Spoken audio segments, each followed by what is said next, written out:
Klarifikasi resmi Erdogan soal drone Turki di Ukraina. Turki mengatakan drone Bayraktar yang dipakai Ukraina hancurkan konvoi Rusia bukan bantuan Turki, namun dibeli Ukraina sebelum konflik berlangsung. Jadi itu bukanlah bantuan dari Turki, melainkan bisnis semata sebelum invasi Rusia. Hurrah!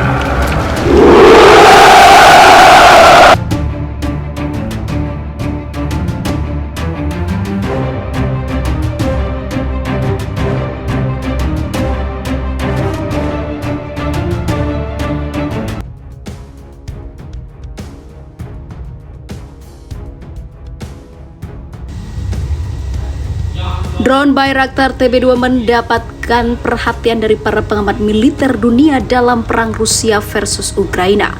Drone buatan Turki itu sukses melumat konvoi di Ukraina. Otoritas Turki bersuara soal ini setelah mendapat protes dari Rusia. Turki menyebut pesawat tak berawak Turki itu yang dikirim ke Ukraina bukanlah bantuan militer, melainkan dijual. Proses jual beli itu sudah terjadi sejak lama. Begitu kata seorang wakil Menteri Luar Negeri Turki seperti dikutip dari Reuters. Pernyataan itu mencuat dari pejabat Turki untuk menghindari ketersinggungan Rusia yang kini menginvasi Ukraina.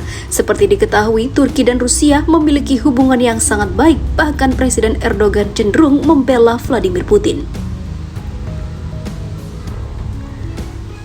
Di sisi lain, Turki diketahui merupakan anggota NATO yang berbatasan laut dengan Rusia dan Ukraina dan memiliki hubungan baik dengan Rusia. Turki juga dikenal memiliki kerjasama erat dengan Rusia selama ini dalam hal energi, perdagangan, dan juga pertahanan. Turki juga telah menjual drone Bayraktar TB2 ke Kiev dan menandatangani kesepakatan untuk memproduksi lebih banyak drone tersebut selama kunjungan Presiden Turki di Ukraina beberapa waktu yang lalu, jelasnya sebelum terjadi invasi besar-besaran ini.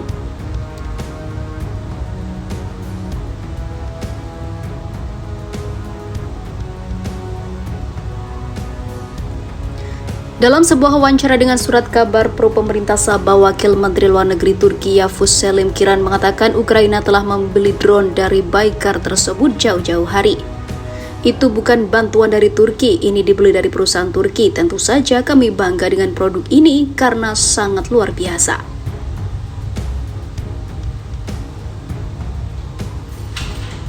Rusia sebelumnya telah menyuarakan keprihatinan dengan sikap Turki, namun kini telah diklarifikasi dengan baik jika Erdogan sama sekali tidak pernah memberi bantuan kepada Ukraina. Keampuhan drone Turki. Angkatan bersenjata Ukraina diketahui menggunakannya.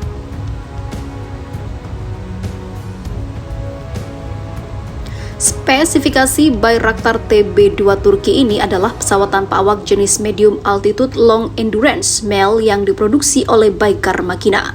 Dilansir dari Army Technology, drone ini memiliki kecepatan jelajah 70 hingga 120 knot dengan ketinggian penerbangan operasional 27.030 kaki. Pesawat tanpa awak itu juga mampu terbang selama 24 jam dengan jangkauan komunikasi sejauh 102 ataupun 150 km, memiliki rentang sayap 12 meter dan panjang bodi 6,5 meter. Drone tersebut menampilkan desain yang mengintegrasikan struktur vitil terbalik. Badan pesawat tersebut terbuat dari serat karbon Kevlar dan komposit hibrida, sedangkan segmen sambungan yang merupakan bagian aluminium mesin kontrol numerik komputer CNC presisi. Setiap sistem Bayraktar TB2 terdiri dari 6 kendaraan udara, 2 stasiun kontrol tanah, 3 terminal data tanah, 2 terminal video jarak jauh, dan juga peralatan pendukung tanah. Kendati hanya dapat membawa amunisi terbatas, TB2 mampu menghancurkan kendaraan lapis baja. Bayraktar TB2 dilengkapi dengan sensor statis pitot laser altimeter dan modul sensor alfa beta, serta sensor kecepatan suhu dan tingkat bahan bakar. Maka dari itu, drone Turki memang banyak diminati negara-negara akibat kecanggihannya.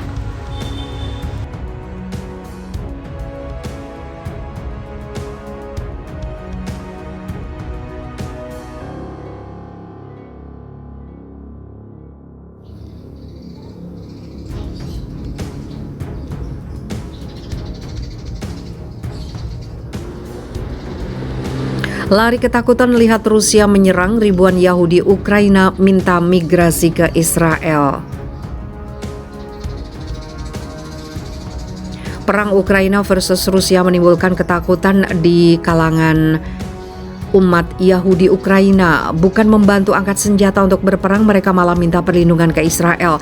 200.000 atau lebih orang Ukraina memenuhi syarat untuk berimigrasi ke Israel dan akan menerima kewarganegaraan otomatis di bawah hukum pengembalian.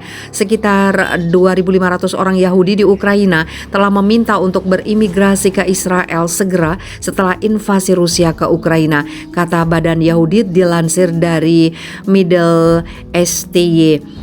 Organisasi Nirlaba membuat saluran khusus pada hari Kamis ketika Rusia meluncurkan operasi skala penuh di Ukraina untuk membantu mereka yang tertarik meninggalkan negara itu ke Israel serta orang Israel yang memiliki kerabat di Ukraina. Hotline sedang dioperasikan dari Yerusalem dalam hubungannya dengan Persekutuan Internasional Kristen dan Yahudi. Sejauh ini lebih dari 5.000 orang Yahudi Ukraina telah menelpon hotline dengan sekitar setengah dari penelpon menyatakan minat untuk segera pindah ke Israel. Haaretz melaporkan pada hari Minggu. Badan Yahudi mengatakan kelompok pertama imigran Ukraina ke Israel menyeberang ke Polandia pada dini hari Minggu. Video di Twitter menunjukkan para imigran dalam perjalanan dari Lviv ke perbatasan dengan Polandia, menambahkan bahwa mereka akan ditempatkan di Warsawa selama beberapa hari di depan sebelum terbang ke Tel Aviv. Untuk mengantisipasi lonjakan permintaan dalam beberapa hari mendatang, badan tersebut mengatakan akan membuka 6 stasiun pemrosesan dokumen di titik perlintasan perbatasan Ukraina dengan Polandia, Moldova, Rumania, dan Hongaria untuk mengakomodasi permintaan. Diperkirakan 200.000 orang Ukraina memenuhi syarat untuk berimigrasi ke Israel dan akan menerima kewarganegaraan otomatis di bawah hukum kepulangan. Dalam beberapa dekade terakhir, jumlah imigran terbesar ke Israel datang dari Ukraina dan Rusia. Menurut Haaretz, pada tahun 2021 total 3.100 orang Ukraina berimigrasi ke Israel. Sekitar 80% imigran dari Ukraina yang mendarat di Israel dalam beberapa tahun terakhir datang melalui IFCJ Fellowship yang membayar penerbangan mereka dan memberi mereka tunjangan kecil, lapor surat kabar itu.